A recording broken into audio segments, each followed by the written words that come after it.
Vamos a analizar hoy la medida que tomó el presidente Obama contra el decreto de pies mojados, pies secos, pies mojados. Vamos un poco atrás, vamos a estudiarla, qué fue lo que pasó. En un momento dado, en que los balseros estaban incrementando su número, Fidel Castro dijo que no se iba a impedir que la gente se fuera de Cuba. Eso motivó un éxodo impresionante que se conoció como el éxodo de los balseros.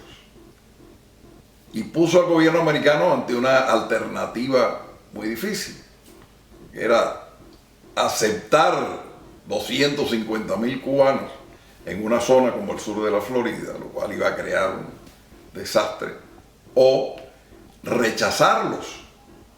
Pero el problema era que los rechazados Fidel no los iba a aceptar. Entonces se iban a quedar en el mar eternamente o en un limbo. Entonces el presidente Clinton tomó una decisión. Dijo, bueno, todo aquel que llegue a territorio norteamericano va a ser aceptado y puede acceder a la ley de ajuste cubano. Todo aquel que sea capturado en el mar regresará a Cuba y no será castigado. Para eso hubo que negociar con el gobierno cubano, para que el gobierno cubano aceptara que lo que el Coast Guard americano capturaba en el mar lo podían devolver. Pero ¿qué pasó con los que entraron? Con los que entraron, que estaban ilegales, que no tenían visa, o sea, estaban indocumentados. La palabra ilegal es muy dura. Estaban indocumentados porque no tenían visa, no tenían estatus, pues se les dio una posibilidad de acceder a la ley del ajuste cubano, precisamente por esa medida de excepción que el presidente Clinton llamó el decreto de los pies secos y los pies mojados.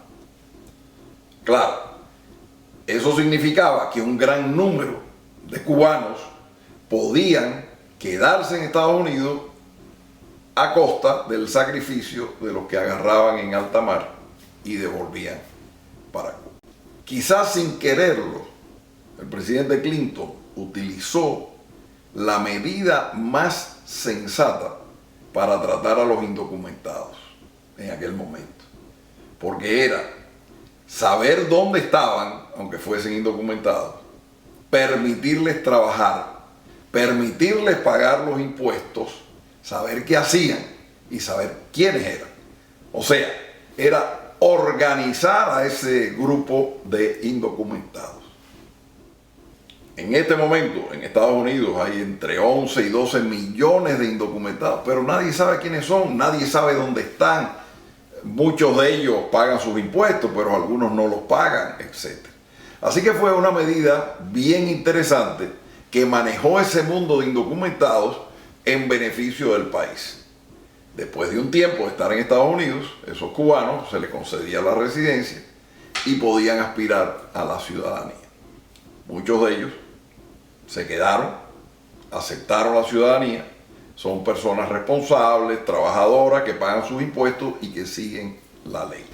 Por eso no entendemos por qué el presidente Obama, que se ha declarado cada vez que aspiraba a la presidencia amigo de los indocumentados y que ha tratado de buscarle solución a estos problemas, dicta un decreto inmediato, sin ningún tipo de preparación, para que los cubanos que entren a territorio norteamericano con los pies secos, pero indocumentados, no sean admitidos más. ¿Cómo es posible? ¿Por qué eso ha pasado así? Estoy hablando ahora de la ley del ajuste cubano. Desde su creación, el régimen castrista ha estado opuesto a este problema.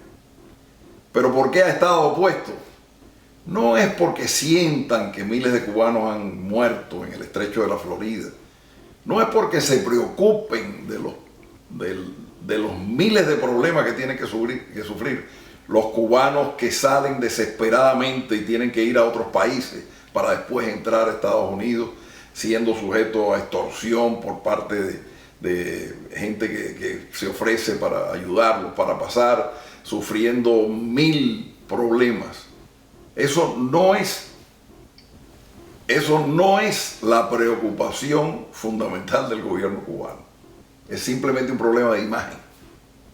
¿Cómo van a decirle al mundo que la revolución cubana es una revolución que beneficia a la gente cuando constantemente se ve un flujo de gente desesperada que prefiere morirse, que se lo coman los tiburones, para llegar a un país donde hay libertad y hay democracia? Es simplemente un problema de imagen. O sea, a Raúl Castro le importa 3 pitos que la gente se muera tratando de llegar en una balsa a Estados Unidos, pero sí le importa que haya un titular donde diga: miles de cubanos abandonan desesperados la isla de Cuba pasando 1000 problemas. Ahora el presidente Obama, como si quisiera castigar a los cubanos, porque hubo mucho cubano que no votó por él, suspende esa última esperanza que tenían los cubanos de salir de aquel infierno. Me da dolor como cubano ver que muchos compatriotas se alegran de esta medida. No se dan cuenta, no quieren acordarse o simplemente se tapan los ojos ante la realidad de que en Cuba el sistema no ha variado, que la persecución del sistema que hace que la gente se vaya y que puede sonar económica, en el fondo es una persecución política, porque todo cubano tiene que estar agradeciéndole al régimen y no puede haber voces disidentes que no sean castigadas, golpeadas o puestas en prisión o muertas como Osvaldo Payá.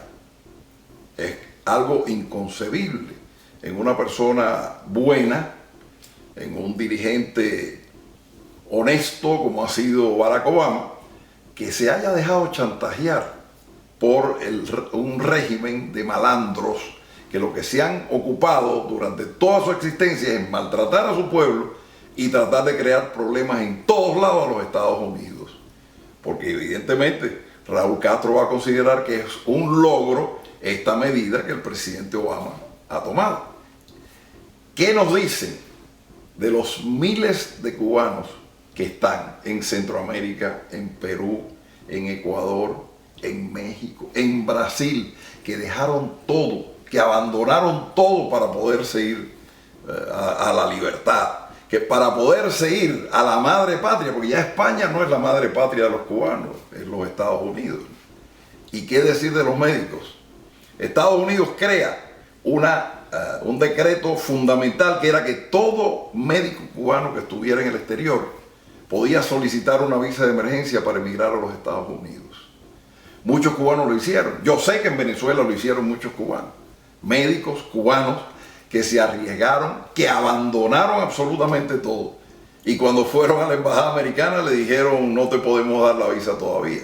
Y esa gente, ante este decreto, van a quedar en el aire, en manos de enemigos como puede ser en Venezuela, en manos de países hostiles como puede ser Nicaragua, o simplemente obligados a entrar a Estados Unidos clandestinamente y unirse a esa gran cantidad de indocumentados que hay aquí.